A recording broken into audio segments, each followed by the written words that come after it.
হাতির পিঠে আমরা যাচ্ছি জঙ্গলের মধ্যে।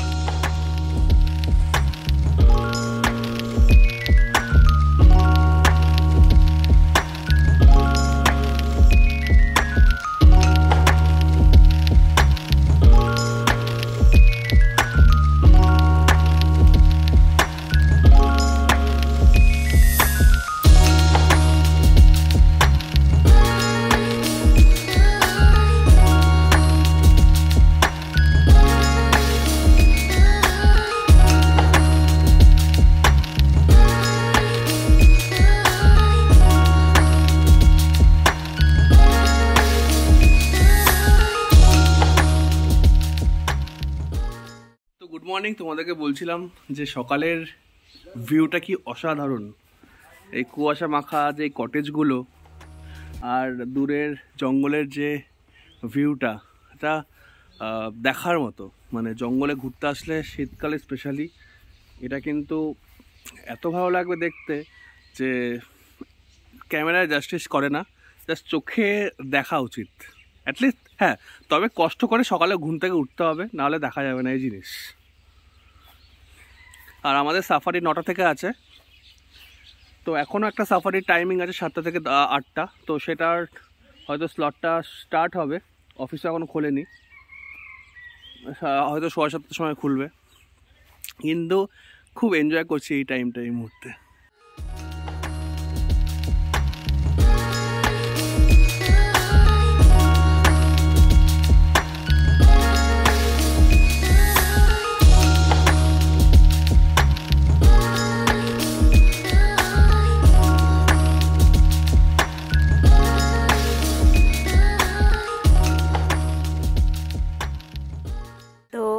যাই হোক, সকালটা খুবই ভালো লাগছিলো, বাট আমি আর সকালে বাইরে আসিনি, রুম থেকেই দেখেছি। তার কারণ ইনি তো ঘুরে ঘুরে বেড়াচ্ছেন, আমার তো অনেক কিছু কাজকর্ম থাকে, তো সেগুলো সেরে বেরোলাম। এখন আমরা যাচ্ছি এলিফ্যান্ট সাফারির দিকে। এনলিস্ট করানো হয়ে গেছে।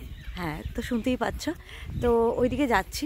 সোমা আমাকে বলছিল মোটা জ্যাকেট পরতে হবে না, তুই পাতলা ব্লেজারটা পরে নে একটা ইয়ের ওপর। এলাম যে ঠান্ডার ব্যাপারে কোনো কম্প্রোমাইজ না।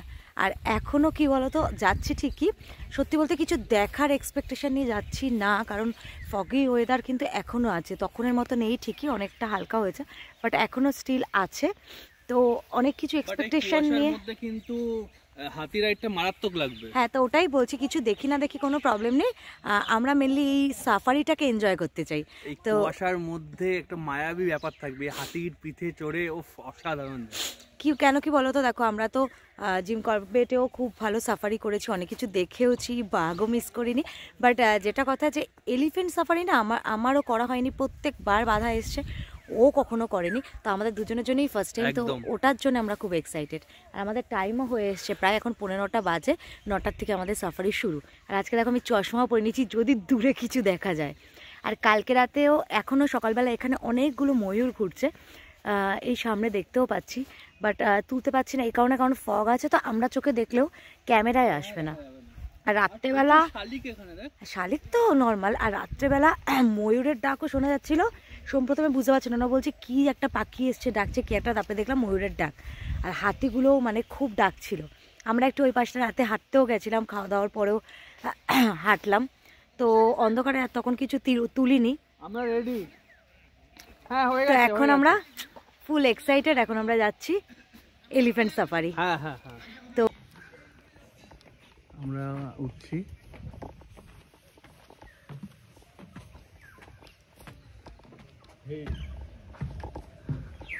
আরে এই দিক থেকে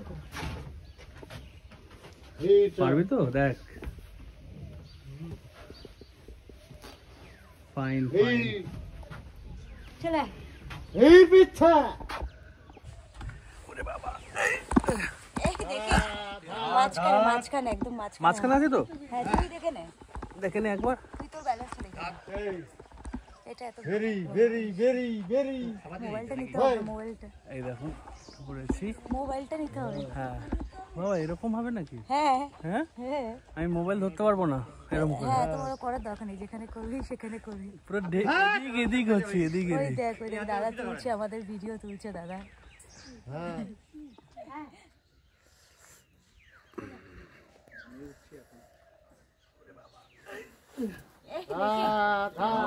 মাঝখানে একদম মাঝখানে আছে তো? হ্যাঁ, তুই দেখে নে। দেখে নি একবার। তুই তো ব্যালেন্স করে দে। খাবার নেই।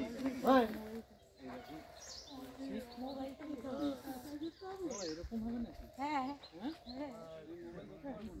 আমার ব্যালেন্স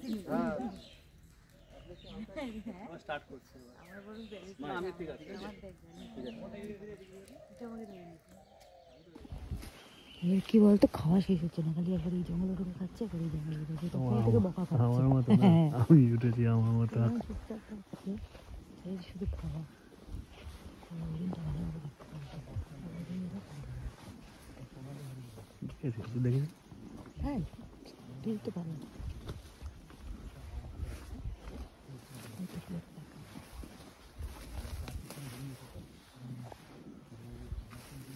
কি আছে দাদা ডান দিকে? উনি বলছেন কি আছে ডান দিকে? এখানে আছে বয়সন, গন্ডা, হরিণ।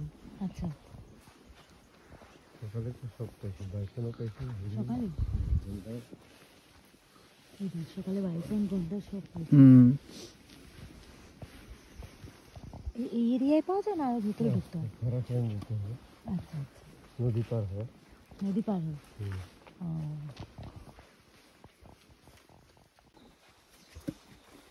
আমরা দেখো সামনে মূর্তি নদীর কাছে চলে এসেছি, তো এই নদীটা ক্রস করে আমরা ওই পারে যাব।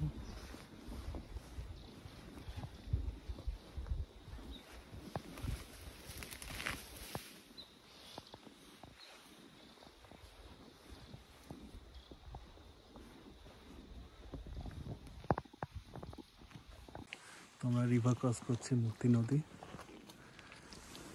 দেখতে পাচ্ছ দিকটা অসাধারণ লাগছে জাস্ট।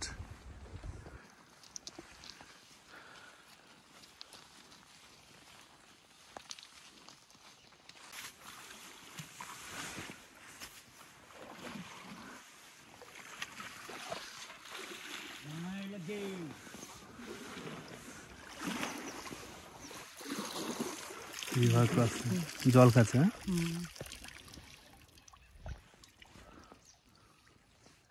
এদিকে আপনার তাকান একবার এদিকে।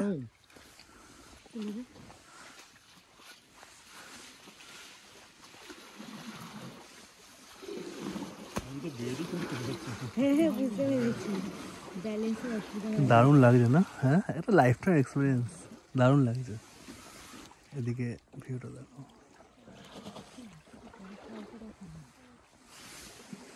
হাতির জল খাচ্ছে।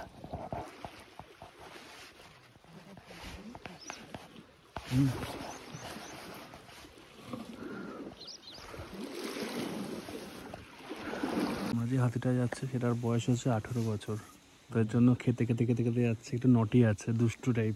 বাট আগেরটা যেটা যাচ্ছে ওটা হচ্ছে 30 বছর বয়স প্রায় অলমোস্ট, তো অনেক ম্যাচিওর, শান্তভাবে একদমভাবে যাচ্ছে।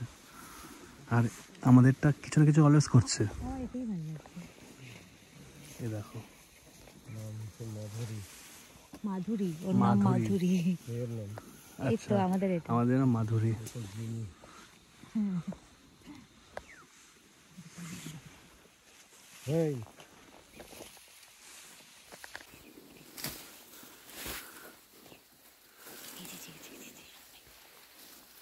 সামনে গন্ডার একটা, এই তো ফাটাফাটি দৌড়াচ্ছে দৌড়াচ্ছে দৌড়াচ্ছে। এইভাবে প্রপার একদম। আর ওখানে গিয়ে দাঁড়িয়েছে, হাত থেকে পালা।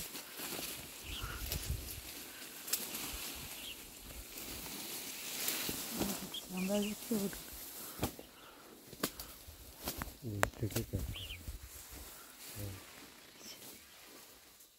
দৌড়ানোটা তুলেছে একদম।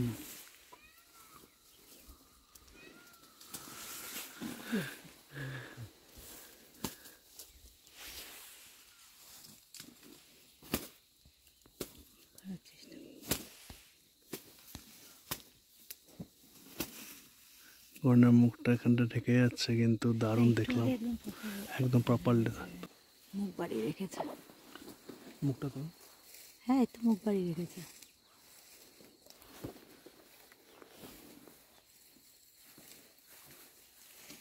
আমাদেরকে দেখাচ্ছে।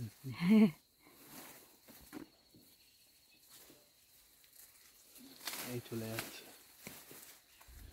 চলে গেল। হাতির পিঠে আমরা যাচ্ছি।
দারুণ হলো, মানে ব্যাপক এনজয় করেছি। মোটামুটি দেখেছি, গন্ডার দেখেছি, হরিণ হরিণ দেখেছি, দেখেছি, বাইসনটা শুধু মিস মিস হয়েছে, হয়েছে, কিন্তু আপত্তি নেই। কিন্তু এই যে এক্সপিরিয়েন্সটা লাইফ টাইম, আমি বলবো লাইফ টাইম সবার করা উচিত, মানে স্পেশালি এইসব জায়গায় এলে এটা এক্সপিরিয়েন্স একটা।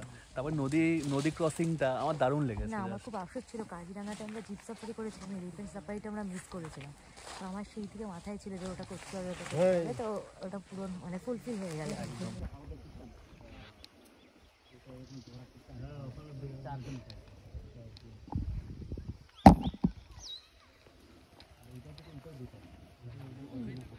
কমপ্লিট হাতি সাফারি আমাদের। এই টোটো এসছে একটা, দেখেছিস? নর্মাল লোকাল হয়, এসে আদর করছে, দুষ্টু হেভি দুষ্টু। মানে যেতে যেতে এত খাওয়া হাই করেছে, শুধু খাই শুধু খাই। হ্যাঁ, ও ঝাড়ি খেয়েছে। তো সোম বললো যে একটুখানি ব্লগটা অন কর, আমি একটু কিছু বলতে চাই। তো বল, তোর এক্সপিরিয়েন্স নিয়েও বলতে চাই। এটা আমার ফার্স্ট টাইম এক্সপিরিয়েন্স হাতির পিঠে। তো ওই আমাকে বলতো যে হাতিতে চলবে, ও খুব ভালোবাসে, কিন্তু আমি ফার্স্ট টাইম হতে খুব ভালো লাগলো প্রথমত। আর মেনলি এই দুলকি পথে আস্তে আস্তে চলা এক্সপিরিয়েন্সটা কেমন লাগলো? দারুণ এক্সপিরিয়েন্স, কিন্তু কুচকুতে একটু ব্যথা হয়, সেটা ওর হয়েছে। আর আরেকটা দাদা ছিল যে আমাদের সাথে, ওই দাদার আরেকটা হাতিতে তার হয়েছে, আমাদের মেয়েদের কারোর হয়। কারণ ওর তো কিছু করতে হয়নি, কারণ আমার ক্যামেরা ধরতে হচ্ছে, ক্যামেরা পকেটে করতে হচ্ছে, ক্যামেরা তুলতে হচ্ছে, সবকিছু করছে। এই শোনো, আমরা মিডিলে বসেছি, মিডিলে ধরার কিছু নেই, এ পুরো আমাকে ভর দিয়ে ধরে এসছে, ম্যাক্সিমামটা পরের দিকে সেট হয়েছে। যাই হোক, সেটা না, দেখো যার যেটা। আর একটা কি বলতো, যেটা আমি কাজিরাঙার ক্ষেত্রেও দেখেছি, আর আমার যেটা ফিল হয়, দেখো জিপের রাস্তা চওড়া হয়, আর হাতির রাস্তা যেটা হয় একদম প্রপার জঙ্গল, মানে গাছ ভেঙে ভেঙে যাচ্ছে। এই এক্সপিরিয়েন্সটা কিন্তু হাতির সাথেই সম্ভব, তাই না? আর আমাদের হাতিটা বল, আমাদের হাতিটা পুরো ওর নাম মাধুরী, নিজেই বলছে ওর নাম মাধুরী। ওর বললো 18 বছর বয়স, ঠিক আছে? এবার সোম বল, তোর মতো কেন? পুরো আমার মতো খাই খালি শুধু খেয়ে যাচ্ছে আর দুষ্টুমি। আমি আদর করছি, একটা পা তুলে দিচ্ছি। হ্যাঁ, মানে ওখানে মানে আমি মনে হয় 1.5 ঘন্টা রাস্তায় 10 মিনিট সোজা হাঁটেনি, তার মধ্যে একবার দাঁড়াচ্ছে, একবার খাচ্ছে, একবার ডান দিকে সোজা দিতে বললে ডান দিকে যাচ্ছে, দৌড়াদৌড়ি করছে। আর সামনে যেটা ছিল, ও বললো ওর নাম জিমি, ও মেয়ে, ও 29 বছর বয়স, তো ও মোটামুটি মানে শান্ত শিষ্ট। আর আমি যখন নেমে একে আদর করছি, এ একটা পা তুলছে, তো এরা বলছে কি পা তুলছে। ও অ্যাকচুয়ালি তা না, ওরাও বললো, মাও তুনিও বললেন তুলছে, কারণ ও দুষ্টু, সেই জন্য ও হাত পা তুলছে, ইয়ে করছে, মানে ও খাওয়ার দাওয়ার জন্য বলছিল। হ্যাঁ, এবার বলছে কিছু খাবার চাইছে আর কি আমার থেকে। সুরটা বারবার না আমার হাতের মধ্যে দিয়ে দিচ্ছিল, মানে সুরের মুখটা। বাট আমাদের কাছে আনফর্চুনেটলি খাবার কিছু নেই দেওয়ার মতো, জানতামও না, তাহলে অ্যাটলিস্ট ব্যবস্থা করতাম। যাই হোক, তো এখন আমাদের গরম গরম এখানে লুচি সার্ভ হবে, আর তারপরে একটু চা খাবো, আর তারপরে আমরা সাইড সিনে বেরোবো। তো দেখো আমরা ব্রেকফাস্ট চলে এসছে, গরম লুচি আর তরকারি, আর তার সাথে ডিমও দিয়েছে একটা। তো দারুণ, কেমন?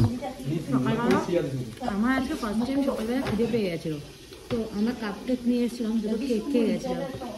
তো এখন ভাবছি কেন খেলাম এটা, এখন বেশি খেতে পারবো না।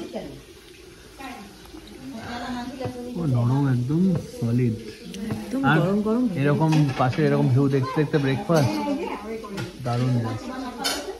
গরম গরম লুচি, আলুর তরকারি, ডিম সেদ্ধ খেয়ে তার সাথে একদম আদা দিয়ে গরম গরম চা খেয়ে আমরা রেডি। অ্যাকচুয়ালি আমাদের আরেকটু তাড়াতাড়ি বেরোনো হচ্ছিল। এই দেখো চলে এসে আমাকে দেখে দাঁড়াও দেখাচ্ছি, এই দেখো মোবাইল দিকে গেছে। তো অ্যাকচুয়ালি আমাদের আরেকটু তাড়াতাড়ি বেরোনো উচিত ছিল। আমাদের প্ল্যান ছিল যে করেই হোক 11টার মধ্যে বেরোবো, বাট যেহেতু আমাদের সাফারিটা করে আসতেই একটু লেট হয়েছে, তারপরে ওদের রেডি ছিল না, তো ওরা গরম গরম ভাজছিল, তো একটু টাইম লেগে গেল। এখন আই থিঙ্ক ওই 11টা 20 তো হয়েই গেছে। তো বেসিক্যালি আমরা সাইট সিনে যাচ্ছি কোথায়, তো আমাদের ফার্স্ট প্ল্যান ছিল যে ঝালং বিন্দু আমরা যাব, বাট কালকে রাতে আমি সোমের সাথে ডিসকাস করলাম যে ঝালং বিন্দু মানে আমাদের সোমের তো ঘোরাই, প্লাস আমিও যা দেখেছি, তো অ্যাকচুয়ালি সত্যি বলতে হয়তো তোমরা অনেকে এগ্রি করবে, অনেকে এগ্রি করবে না। আমরা যেরকম টাইপের জায়গা ঘুরি বা ঘুরে ফেলেছি অলরেডি, যেহেতু দেখা আছে সোমেরও, আমার কাছে বেসিকই লেগেছে। এটা যদি এমন হতো এখান থেকে হাফ অ্যান আওয়ারের ডিস্টেন্স, তাও আমরা ঠিক আছে চলে যেতাম, বাট যাতায়াতেই কিন্তু 3 ঘন্টা লেগে যাবে, 1.5 ঘন্টা 3 ঘন্টা মানে খুব ফাস্ট চালালে, প্লাস ঘুরে ফুরে আস্তে আস্তে আমাদের বিকেল হয়ে যাবে।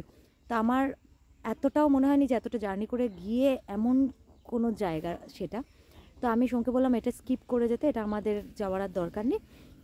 তো আমরা যাচ্ছি সুনতালেখোলা আর সামসিং, এই দুটো আমাদের প্ল্যান আছে। তো ফার্স্ট প্ল্যান এটাই ছিল যে আজকে ঝালং বিন্দু যাব আর কালকে আমরা সুনতালেখোলা যাব, বাট ওটা চেঞ্জ করলাম, আজকে সুনতালেখোলা আর সামসিংটা করছি। কালকে আমাদের আবার একটা কিছু প্ল্যান আছে, তো আজকেরটা আগে সাকসেসফুল হোক, দেন কালকেরটা দেখা যাবে। তো বেরোবো, সোমকে তো অনেকক্ষণ ধরে বলছি, ওখানে সোম অলরেডি বেরিয়েও গেছে, রেডি করে নিচ্ছে বাইক। তো চলো বেরিয়ে গেছি, যাওয়া যাক। আর আমি এখন সত্যি কথা বলতে জ্যাকেটটা বাইকেই লাগবে, নর্মালি দরকার হয় না, তাও আমি রিস্ক নিচ্ছি না পরেই নিচে, কারণ আমাদের যেহেতু দুজনেরই ঠান্ডা লেগে রয়েছে, তো আমি আর রিস্ক নিচ্ছি না। চলো বেরোই। আর মানে সকালের এক্সপিরিয়েন্সটা আর তোমাদের কী বলবো, এত ভালো লেগেছে, বারবার বলছি, আমি জানি না তোমরা বুঝতে পারছো কিনা, আমি ভীষণভাবে যে কোনো অ্যানিম্যাল অ্যাক্টিভিটি বা অ্যানিম্যালের সাথে থাকতে আমি প্রচণ্ডভাবে এনজয় করি, আর সিরিয়াসলি ভীষণ এনজয় করেছি, এটার জন্য এক্সাইটেড ছিলাম। চলো এখন বেরোনো যাক।